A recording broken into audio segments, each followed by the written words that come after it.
আগাছার পাঠশালা ফসলের অদৃশ্য শত্রু সিরিজের দ্বিতীয় পর্বে আপনাদেরকে স্বাগতম।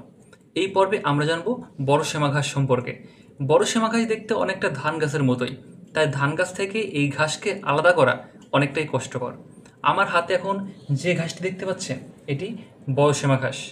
এটিতে পুষ্পমঞ্জরি আছে। এটি সাধারণত সবুজ অথবা বেগুনি রঙের হয়ে থাকে এবং ধান গাছের মতোই এটি গুচ্ছাকারে থাকে, তবে এর পাতার খোলসে কোনো লিগিউল নেই। বড় শ্যামা ঘাসের ইংরেজি নাম বার্নিয়ার্ড গ্রাস এবং এর বৈজ্ঞানিক নাম ইকাইনোকোলা ক্রুজগালি। এটি সাধারণত এক বর্ষজীবী, অর্থাৎ এক বছরে একটি পূর্ণ জীবনচক্র সম্পন্ন করে এবং এটি সাধারণত উঁচু জমিতে হয়ে থাকে এবং খরিফ মৌসুমে এর আধিক্য বেশি দেখা যায়, অর্থাৎ যখন বর্ষাকাল এবং মাটিতে পানির আর্দ্রতা বেশি থাকে। এই ঘাসটি সাধারণত আমন ধান, গম, আখের জমিতে বেশি পরিলক্ষিত হয়। এই ঘাসটি এতটাই শক্তিশালী যে এটি ফসলের সাথে মাটি, পানি, আলো এবং মাটির পুষ্টি উপাদান নিয়ে সরাসরি লড়াই করে।